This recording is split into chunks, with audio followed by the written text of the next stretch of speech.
Welcome to today's elementary financial literacy lesson. If you'd like to catch these lessons live, head over to Instagram every Tuesday, Wednesday, and Thursday at 10 a.m. Tuesdays is for elementary, grades 3 through 5. Wednesday is for middle school students, and Thursday is for high school students. If you are there for the live viewing, you do get a chance to win a giveaway, a free gift card. So hope to see you there. This week's lesson for elementary students is going to be on invisible money. Last week, we learned what money is, how money is earned, where money is kept, how money travels, and how a budget works, specifically deposits and withdrawals. This week, invisible money, I'm going to have you guys watch a very short, very fun video, but while you watch it, I want you to think about these questions. 1, why do you think the video is called Invisible Money? And what is good about using invisible money? And how can spending invisible money get you into trouble? So think about those 3 questions while you watch this absolutely fun video.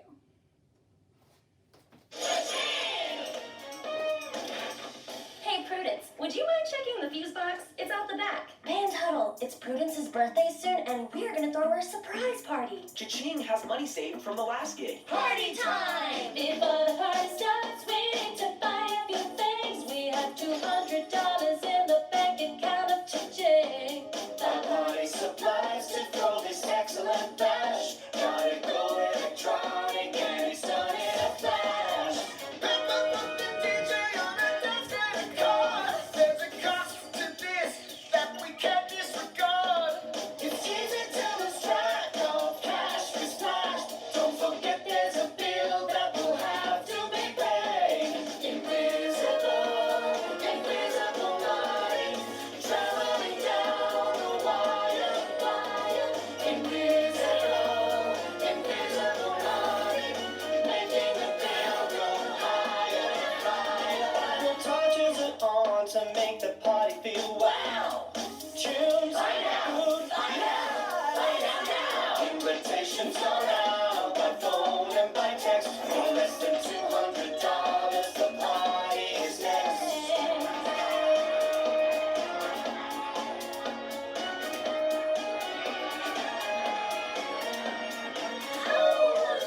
We had an excellent time.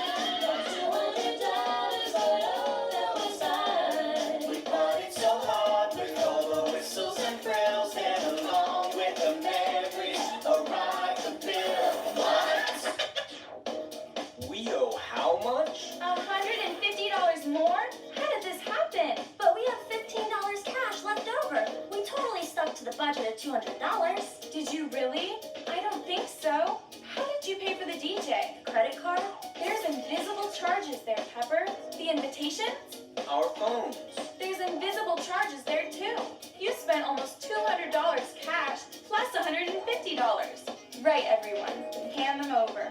No more spending invisible money until we've paid what we owe. But how are we going to pay what we owe? Okay, we don't have enough money in the bank, so the bank will pay our bills for now. But every month they will charge us interest for lending us what we don't have. So we'll have to work to pay it off as quickly as possible. Invisible money made the bill go higher and higher. Invisible money added interest adds more money. We did it, Cha-ching! We paid off our debt. Party time! Oh, Pepper.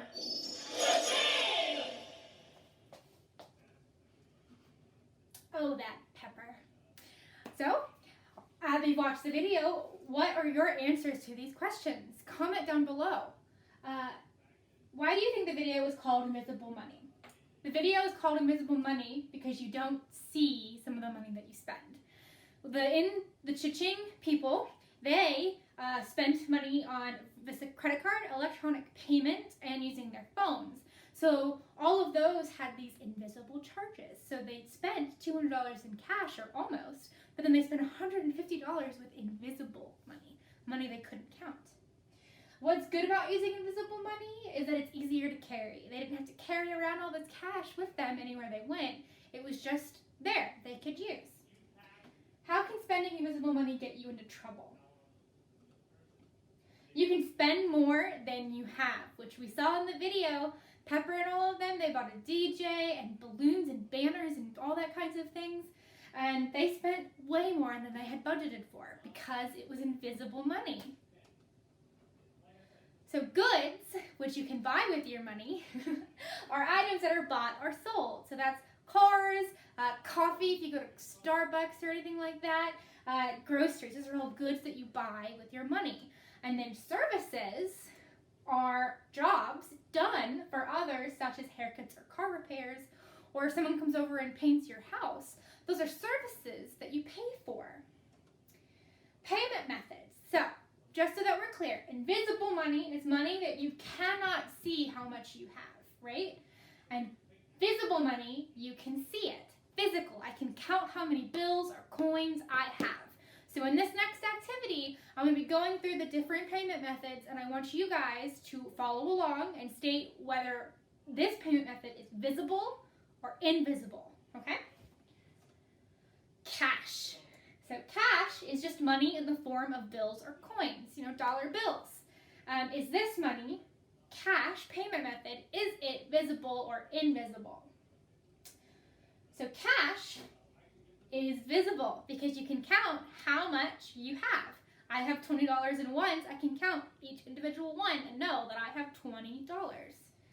Things that I would buy with cash are chewing gum or a candy bar, small things that I can buy at a convenience store or in the checkout lane of a grocery store. Small things I don't have to carry lots of bills for.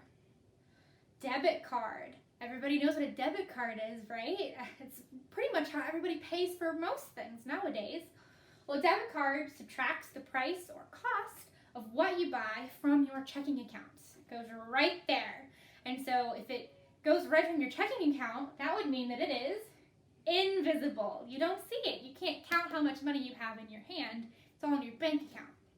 Things that you could buy with your debit card, or things that I buy at least, are like books and movies, because I don't like to carry around a lot of cash. So this is what I use my debit card for, mostly everything. Credit card. So a credit card allows users to buy things through a personal loan. Anything you buy with a credit card, it's not your money. So you're technically borrowing money to pay for things when you use a credit card. And as we saw in the Cha-Ching video just a second ago, that when they used a credit card, they got charged interest, which is just additional money added onto your bill so that your bank, that's what your bank is owed. So your bank pays your bill to these places and you pay the bank back with interest, with added money for the benefit of using their money. So credit card, not your money, but is it visible or invisible? Credit card is invisible, just like a debit card. You swipe it and it comes right out of this personal loan. So you don't see how much you have. People use credits for schooling and like gym memberships, things like that. Electronic payments, that PayPal, Cash App, those lovely things. That is a way to pay for things using the internet, right? And so you just hit submit on an order on Amazon and bam, 2 days later, I get myself a hula hoop. Not kidding, done that before. Is that visible or invisible? That is invisible because you're literally just hitting order and the money comes straight from your bank account. You don't see it. It's not in your hands. It's not physical. Things that people buy with electronic payments are such as like music subscriptions, so Spotify, or like Amazon retailers, where I bought my hula hoop. Amazon. I used electronic payment. Checks. So checks are sort of outdated. Not a lot of people use them, but they are a written order to a bank that to pay money to a person or a business. So check is just a little piece of paper that you write $500 to the order of you can write it to me, to Amberly. And you sign it, and then that tells your bank, it tells the person's bank that your bank is giving them money. So it's just this form of communication. The is actually invisible because, again, that physical money is in your account, not in hand. People buy groceries with checks, and then people buy like legal items with checks, which is stuff you don't have to worry about right now. But we're gonna do another activity. Invisible money versus visible money, and we're gonna do pros and cons. You guys are welcome to follow along or use a blank piece of paper and write out this chart, or on our website through the Instagram live schedule, there is a resource that you can print out, and it's just like what the chart will look like, and you can just write in the values instead of having to draw your own chart out. But the chart's half the fun. So here's the chart. You're gonna have 9 vertical columns. So 9 of these vertical columns here, and then 6 horizontal. So that's 6 horizontal columns. So they make this sort of grid, this chart. On the top row, you're going to have methods of payment on the far left.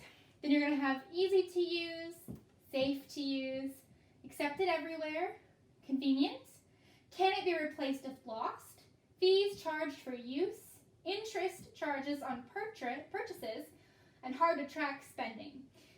Then in the horizontal rows, you're going to have cash, checks, debit card, credit card, electronic payment. And that's going to be the start of your graph. And we're kind of going to go into a checks and no sort of situation. For my yeses, my checks, I'm going to use this little sun symbol because I find that just a little bit more fun. And then for no, it's going to be this little storm cloud because it's just more fun, guys. It's just more fun. So cash, is that easy to use? Yes, cash is very easy to use. You take it out of your wallet and you hand it, and then you get the thing that you want, or you get your haircut or something, you know? It's very it's very, here you go, here I go, transaction done. Is it safe to use? I would say that it is mostly safe to use. You can lose it though, so, or it can be taken from you very easily. So I would say that cash is mostly safe to use, but can be unsafe in certain terms. Is accepted everywhere? Cash is accepted absolutely everywhere. So you don't have to worry about having to pay for something if you have cash most any place. Is it convenient? Absolutely. Again, you just pull $20 out and hand it to somebody. It's so easy. Can your cash be replaced if lost? No. If you drop $20 in the street and it starts to rain and it floods down into a drain pipe, that's money lost. You can't get that back, right? So there are no fees or interest for cash because it's just your money. It's just straight up your money. But it can be very hard to track spending. Checks are not very easy to use. They do require you to learn how to fill one out. So that's the only reason I say that they're not very easy to use. They are quite safe to use. Just write it out and your bank talks to the other bank, and then there you go. Accepted everywhere. Checks are not accepted everywhere. You really only have a few select places that take checks anymore. Convenient, I would also say no. You have to carry around your checkbook and a pen at all times because that's just what you need to write a check, a pen and a checkbook. Can your check be replaced if lost? I would say no on this one just because it is kind of a hassle to get a check replaced. You can get a checkbook replaced, but again, it's very, very difficult. There are no fees charged or interest, and it is not hard to track your spending because you literally have a record of what you spent with your checks. Debit card, very easy to use. You just swipe and then the money is taken out of your account and you're done. Safe to use, I say yes. However, it does require a PIN, personal identification number, to use a debit card most of the time. And that does have risk of somebody else finding your PIN and using that to get any money out of your account. So that is some reason I say that it is mostly safe to use, but sometimes not. Accepted everywhere, yes. Debit cards are pretty much the normal way that people pay for things nowadays. Very convenient, swipe and go. Can it be replaced? Yes, your debit card can be replaced. And then it is, in fact, harder to track, just like cash is, because you just swipe and the money comes straight out. So unless you're keeping a budget, which we learned last week how to do that, it's very hard to keep track of what you're spending. Credit cards, easy to use, absolutely. Very similar to debit cards, swipe, money comes out. It's not your money, it's a personal loan, so you get to pay that back, but it's just swipe and go. Safe to use, I would say credit cards are absolutely safe to use. You don't need a PIN. You swipe if your card gets lost or stolen. The credit card company will issue a new one. Credit cards are accepted everywhere. They are also very convenient, just like debit cards are. And again, like I said, they can be replaced very, very easily. However, it's not all sunshine here. Credit cards do have fees charged for use, and they have interest on all purchases. and they are also hard to track spending if you don't keep that budget up. If you don't have a budget set, then you can just swipe your card and not know what you've purchased and how much you've done. So it's very hard to get out of track. Electronic payments are easy to use, and I say safe to use, but with a little exception, because there are some chances of people coming in and finding your information through that electronic payment.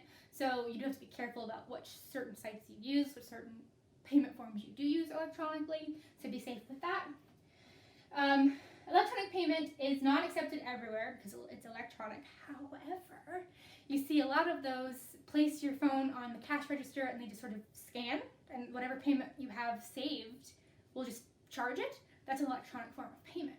So I suspect that more and more frequently in the future you're going to have a lot more electronic payment type everywhere. So I'm saying that will be accepted everywhere soon. Is it convenient? Online it is. Online it is, but not anywhere else because it's not accepted everywhere else yet, just online. Can it be replaced? You don't really need to replace your electronic form of payment. I haven't really come across a situation where that's been an issue. But no fees, no interest, but again, can be hard to track without a budget. Need a budget. Okay, is a credit card free money? No. Credit card is a personal loan, so you're borrowing that money, and then when you pay it back, you have to pay back extra interest for the benefit of using said money. Then, when you use a debit card, credit card, or electronic payment or check, where does that money come from? That money comes directly from your bank account. So you don't have to worry about that. So none of these forms of payment are a loan, just the credit card. What are some ways you can pay for goods and services? I want you guys to comment down below on this video, what are forms of payment? So if you've been listening at all to this video, you know all of the forms. I've gone over them so many times. So what's just one? What's one form? And which do you prefer best? I'd like to know which one you prefer best. That would be amazing, so comment down below. Hopefully you've commented already, because I'm going to name them, but electronic payment, debit card, cash, credit card, and check. Those are the forms of payment. Know which one's your favorite, comment down. So, again, we will be live on Instagram every 10 a.m. for elementary students, grades 3 through 5. Next week is going to be another financial literacy lesson. It's going to be so fun, packed with a lot of activities. And if you're there live during the stream, then you can be entered in to win a gift card, a giveaway for, I don't know, maybe Amazon, something. But you have to be there live, and you have to type your first name in that live, the comment section of the live video. So, hope to see you next Tuesday. Thanks, guys.